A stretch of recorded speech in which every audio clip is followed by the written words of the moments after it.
নমস্কার, news today ইন্ডিয়ার exclusive live ব্রডকাস্টে ফের আপনাদের আরেকবার স্বাগত। কংগ্রেসের যুবরাজ রাহুল গান্ধীকে নিয়ে রীতিমতো উত্তেজনার পারদ তুঙ্গে কংগ্রেস নেতাদের মধ্যে। কিন্তু ইসলামপুর শহরে বহু প্রত্যাশিত বাস টার্মিনাস পর্যন্ত তার হাঁটা হলো না বলেই আক্ষেপ কংগ্রেস নেতৃত্বদের। এই মুহূর্তে দেখতে পাচ্ছেন কংগ্রেসের নেতৃত্বরা, ব্লক কংগ্রেস সভাপতি সাদিকুল ইসলাম এবং অন্যান্যরা রয়েছেন যুব নেতৃত্বরা। আমরা তাদের প্রতিক্রিয়া নেওয়ার চেষ্টা করব, কি বলবেন তারা। सादिकुल्ला एक मतलब कम से कम ये लगाया जा रहा था, आस लगाया जा रहा था कि पुराना बस स्टैंड में जिस तरह का लोगों का हुजूम था राहुल गांधी को देखने के लिए या फिर उनको स्वागत करने के लिए, थोड़ा पैदल चलेंगे, हुआ नहीं। बस टर्मिनस में मूर्तियों में माला दान करेंगे, ऐसा आप लोग आस लगाए बैठे थे, नहीं हुआ। देखिए, इस सिलसिले में ये सिर्फ आस लगाए नहीं बल्कि श्री अधीर रंजन चौधरी हमारे प्रदेश कांग्रेस कमेटी के जो प्रेसिडेंट हैं, हमारे श्री मोहित चंद गुप्ता जी और हमारे सीनियर लीडरशिप ये डिसाइड किए थे कि इस्लामपुर में कॉलेज मोड़ से और इस्लामपुर बस टर्मिनस तक वो पद यात्रा करेंगे। हम लोग के शेड्यूल में था, बातचीत हुई थी, हमारा प्रपोजल भी था यहाँ के लीडरशिप का, ब्लॉक नेतृत्व का, लेकिन वो नहीं हो पाया। तो इसमें क्या कहते हैं कि हमारे कांग्रेस के लीडरशिप में कहीं कुछ कमी नहीं है। ये कमी है ममता बनर्जी की कमी है, उनकी पुलिस की फेलियर है कि उन्होंने सिक्योरिटी देने से इनकार किया। जब से राहुल गांधी वेस्ट बंगाल में एंट्री किए हैं तब से ममता और उनके लीडरों का और टीएमसी पार्टी के कार्यकर्ताओं का होश उड़ा हुआ है। जिस तरह जनजुहार क्या कहते हैं, लोगों का एक सैलाब राहुल गांधी से मिलने के लिए, राहुल गांधी को सुनने के लिए, राहुल गांधी को देखने के लिए, राहुल गांधी के न्याय यात्रा में हिस्सा लेने के लिए, न्याय योद्धा बनने के लिए जिस तरह लोगों का एक सैलाब आया कूच बिहार में, तब से ममता बनर्जी के दिमाग खराब हो गया है। तब से उन्होंने पूरी सिक्योरिटी को, अपने पुलिस डिपार्टमेंट को, एडमिनिस्ट्रेशन को एक्टिव कर दिया है कि राहुल गांधी का यात्रा कैसे असफल हो। लेकिन राहुल गांधी ने जो सफर तय शुरू किया है वो तब तक मंजिल मंसूख तक नहीं पहुंचेगी, तब तक कोई ताकत, कोई शक्ति ममता बनर्जी और नरेंद्र मोदी की तरह हजारों शक्तियां आके आपस में दरारें डालेंगी, टकराने की कोशिश करेंगी। लेकिन राहुल गांधी के इस न्याय यात्रा को, भारत जोड़ो यात्रा को, न्याय यात्रा को और राहुल गांधी के मैसेज को वो कभी भी रोक नहीं पाएंगे, क्योंकि ये इस जमीन की जो है भाईचारे की और मोहब्बत के पैगाम लेके राहुल गांधी निकले हैं। उन्होंने अपना पैगाम में कह दिया है कि हम मोहब्बत की दुकान लेके निकले हैं, नफरत की बाजार में। अच्छा, एक सवाल और भी पूछेंगे। जिस वक्त आप कह सकते हैं बंगाल छोड़ के ये काफिला राहुल गांधी का न्याय योरो यात्रा बिहार प्रवेश करेंगे, उसके अगला दिन कबल, एक दिन कबल नीतीश कुमार जो कि आपके जोट सरकार के मिनिस्टर थे, मुख्यमंत्री थे बिहार के, वो बिहार के जोट सरकार छोड़ करके एनडीए में शामिल हो गए।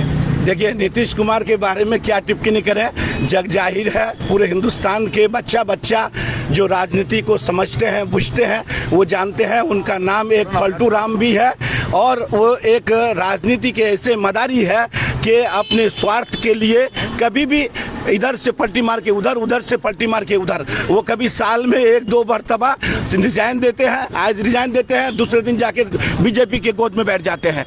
तो ममता बनर्जी और नीतीश कुमार और भी बहुत सारे ऐसे लीडर हिंदुस्तान में हैं जिनके चरित्र में, राजनीतिक चरित्र जो है वो ठीक नहीं है और जनता अच्छी तरह जानती है कि ममता बनर्जी और नीतीश कुमार जैसा चरित्र जो है राजनीति में, ये लोग कार्टून चरित्र है जो कभी भी अपने स्वार्थ के लिए पलटी मार सकते हैं। और एक मैं उसी राज्य की मिसाल आपको आपके कैमरे के माध्यम से न्यूज़ स्टूडियो इंडिया की तरफ से मैं बोलना चाहता हूं कि वहां लालू प्रसाद यादव पर दुनिया की जुल्म सितम नरेंद्र मोदी ने ढाया। बुढ़ापे में, बीमारी की हालत में लालू प्रसाद यादव को जेल भेजने का काम किया, झूठे इल्जाम में, चारा घोटाले में, जबकि कुछ नहीं मिला। उसके बाद भी लालू ने सांप्रदायिक ताकत से कभी लालू प्रसाद यादव ने समझौता नहीं किया। और लालू का ये चैलेंज है कि जब तक जिंदा रहेंगे, सांसों में सांस रहेगी, कभी हम विभाजन वाली और सांप्रदायिक वाली राजनीति नहीं करेंगे। तो ऐसे लीडर को हम सैल्यूट करते हैं। बोल रहे हैं 22 जनवरी को विवादित जगह पर कह सकते हैं जिसमें सुप्रीम कोर्ट का राय था, फैसला था, बाबरी मस्जिद जहाँ था वहाँ राम मंदिर का स्थापन किया गया और साथ ही साथ वहाँ रामलाला का प्राण प्रतिष्ठा किया गया। आप लोग कह रहे हैं कि नफरत के बाजार में मोहब्बत का दुकान राहुल गांधी खोले हैं। ऐसा एक जैसे तानाशाही का परिवेश है, सांप्रदायिक का परिवेश है और इसमें डिविडेंड लेने वाले हैं बीजेपी। कह सकते हैं कि राम मंदिर के मतलब स्थापना और साथ ही साथ राम मंदिर में रामलाला का प्राण प्रतिष्ठा बीजेपी को डिविडेंड देगा। कह रहे हैं कि पूरे हिंदुस्तान में उसका ही ताकत बरकरार रहेगा। आप देखिए, बीजेपी का जो चरित्र है, नरेंद्र मोदी, अमित शाह का जो हिंदुस्तानी राजनीति में एक खेल है, तो ऐसे राजनेता को हिंदुस्तान के भारतवर्ष की तमाम लोग ये समझ चुके हैं कि इन लोगों ने अपने बच्चों को या अपने परिवार के लोगों को, अपने रिलेटिव्स को तो यूके, यूएस, चाइना, जापान का ऑक्सफोर्ड, कैम्ब्रिज पढ़ने भेज देते हैं, लेकिन हमारे हिंदुस्तान के हिंदू मुस्लिम भाई के बच्चों को, आने वाली जनरेशन को, जिनको कॉलेज यूनिवर्सिटीज़ में जाना चाहिए, उनको भी हायर एजुकेशन करना चाहिए, उन लोगों को हाथ में पत्थरें थमाते हैं, लाठियाँ थमाते हैं,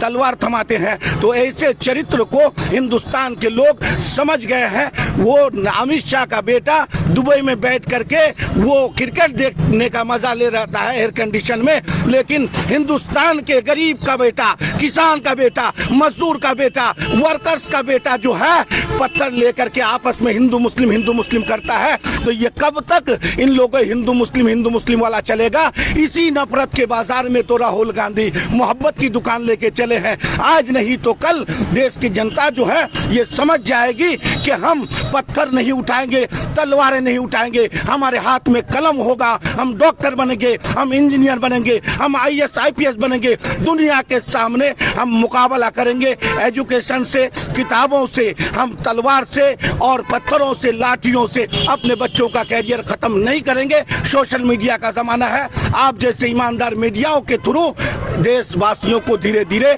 उन लोग का चरित्र पता चल रहा है, तो देश बदल रहा है, देश का मिजाज बदल रहा है, देशवासियों के जो फीलिंग्स वो बदल रहा है, माहौल बदल रहा है। 2024 में कोई ताकत जो है केंद्र में नहीं आ सकती विभाजन वाली। वहाँ अगर आएगी ताकत तो वो ताकत आएगी जिसको मैंने बार बार आप लोग के चैनल के माध्यम से बोला है कि राहुल गांधी की आवाज़, कांग्रेस पार्टी की आवाज़, हयात लेके चलो, कायनात लेके चलो, चलो तो सारे जहां को साथ लेके चलो। ऐसी आवाज़ में सब लोग 2024 में केंद्र में सरकार बनेगा इंडिया जोट का, और देश जिस तरह पहले आगे बढ़ रहा था, फूल फल रहा था, तरक्की, उन्नति, प्रगति के रास्ते पे था, फिर देश उसी रास्ते पर चल पड़ेगा।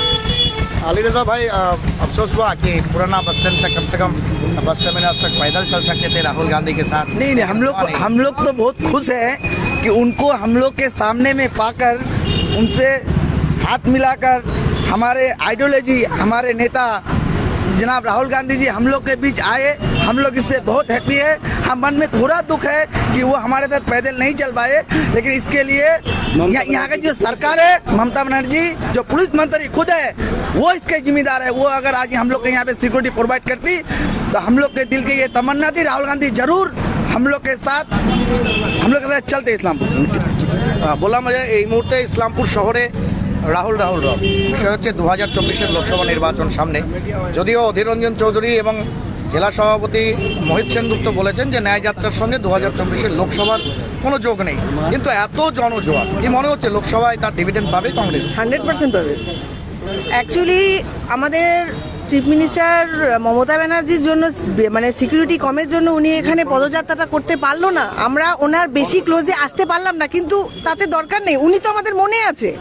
মনে যদি না থাকতো তাহলে সকালবেলা বউ বাচ্চারা সবাই ঘরের কাজ ছেড়ে, আপনারা পুরুষ মানুষ আপনাদের কিন্তু কাজ কম থাকে, আমরা মহিলা মানুষ, আমি সেই শিলিগুড়ি থেকে এসেছি, মনে যদি না থাকতো তাহলে এই শীতের সকালে কুয়াশার মধ্যে আমরা কেউ উঠে আসতাম না। আমার সাথে কতগুলো মেয়েও এসছে। উনি মমতা ব্যানার্জি সিকিউরিটি দিতে দেয়নি, সিকিউরিটির অভাবে উনি পদযাত্রা করতে পারলেন না, তাতে আমাদের কোনো অসুবিধা নেই, উনি আমাদের মনে আছে।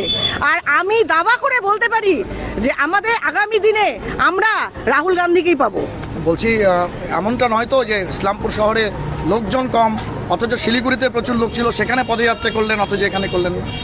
এখানে করলো না, এখানে আপনারা সবাই জানেনই এখানে মমতা ব্যানার্জির ব্যাপারটা বেশি, এই জন্য এখানে উনি পদযাত্রা করলেন না। উনি মনে করেছে যে না এখানে আমি পদযাত্রা করব না, কিন্তু উনিও আমরা ওনাদের চোখে আছি, ওনার চোখে আছি, উনি তো আমাদের চোখে মনে সব জায়গাতেই আছে। কি নাম আপনার? আমার নাম রুম্পি রয়।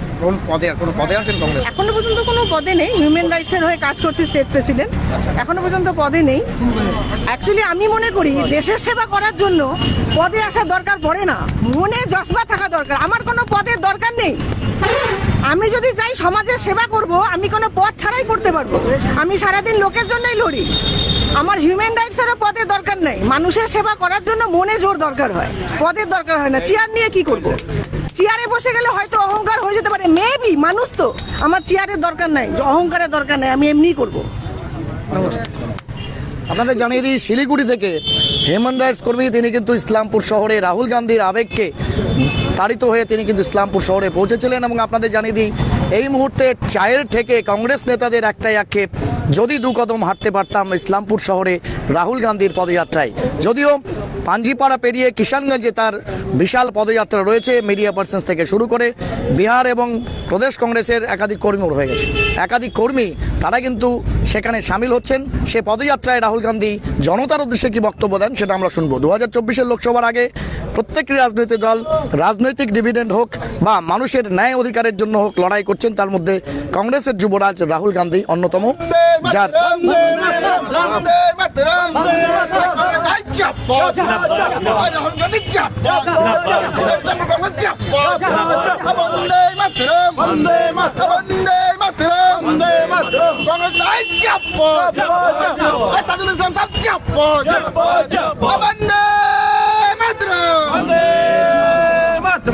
এভাবেই সব খবর সবার আগে পেতে জুড়ে থাকতে হবে পশ্চিমবাংলার fastest growing and most lovable digital platform news today India. আমি chief reporter news today India.